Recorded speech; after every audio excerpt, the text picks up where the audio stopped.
Boys and girls, many of you think that math is only done in the classroom. In our show, we're going to explore how math is used all around us.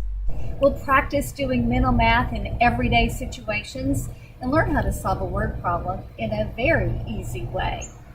So, buddy, let's hit the road and get ready to beat the clock. Welcome, boys and girls. We're here for another episode of Beating the Clock on the Road. And today we're at Fluid Prints Sign Shop.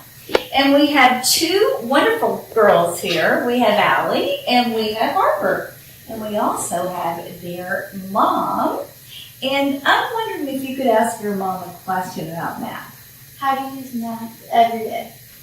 Well, every day we are measuring walls and measuring signage, and we have to make sure we have the right measurements so that we make the right size signs to send to the customers. That's really important because they made our two beat the clock signs, so that's pretty cool. Well, girls, let's start with a little mental math. How about we start with you, Harper, okay? Let's suppose we have a small sign. Let's just pretend.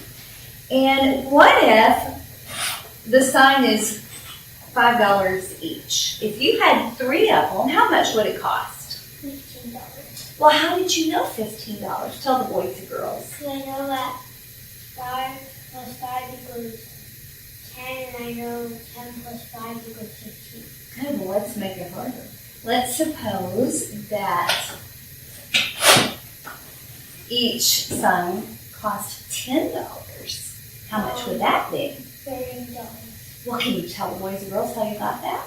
Because I know that 10 plus 10 equals 20, and I know that 20 plus 10 equals 30. Very good. It's always good, boys and girls, to be able to do math in your head. But sometimes we have to do word problems, don't we, girls? And we don't want to stress about word problems. So let's talk about word problems. Girls, can you tell boys and girls how many times we read a problem? 3 times. Let's say it. We have to read, and read it again. Now, the first time you read a problem, you have to visualize it. Boys and girls, we actually brought you to a sign shop so that you could get an idea of what a sign shop looks like. And then the second time you read, you can get your pencil out and you can mark the text. And then the third time, we read a little and write a little. So let's start with sort of a primary problem. And I know you're in first grade, and this might be a little challenging, but I bet you're up to the challenge. Okay, I'm going to read it first, and then I'm going to let you mark it. So, boys, girls, I'm going to read it. A large sign costs $30. A small sign costs $15. How much more is the larger sign? So let's take off this lid. And Allie, would you read it the second time and you mark it? So second time you mark it. So go ahead and read it. A large sign costs $30. Okay, what do you think you would mark? Large sign, and I'm going to scoot it over here. What else? She can reach, okay. A small sign costs $15. Small sign and 15. I'm so glad you didn't underline everything because a lot of boys and girls just like to underline everything. How much more is the larger sign? And now what are you going to do? Box the question. Box in that question. How much more is a larger sign? Okay, so we visualized the problem, we've marked the problem, and now we're going to read a little, write a little. Let's say it. Read a little, write a little. We have 4 boxes. Let's say what they are.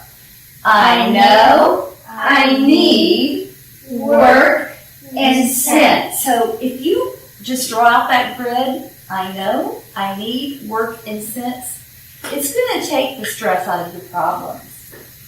So what do you know? What did you underline from this information? Large sign, $30. And we put it right here. Large sign is $30. And what else do you know? small sign 15. Okay, so we've got a large sign, we've got a small sign, we know how much they are. What are you supposed to find out? What do you need to know? How much more is the larger sign? And that's the difference. What does difference mean? I have to take away. Take away or subtract. Very good. Now I just want to talk you through a subtraction problem because we know we want to subtract, and that could be a little hard for some boys and girls.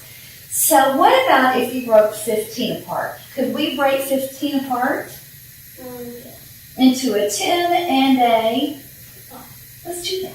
So how about 30 take away 10? 30 is 20. Very good. Now we're at 20. Let's take 5 more. Away. Exactly. Now this box here is the most important. I love to draw pictures. What did we draw here? What do we call that?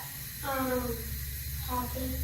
We call it hopping on a number line. So we want to know the difference between 15 and 30.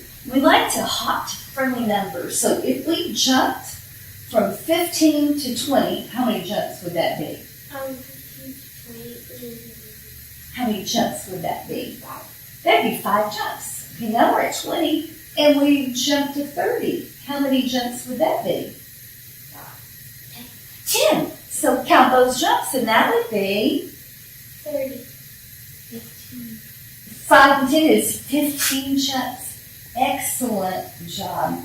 Boys and girls, I hope you'll stay tuned and watch our next episode of Beat the Clock. Be sure you subscribe to our channel so you can come along with us to our next location. I hope you'll try what you've learned today so you can beat the clock.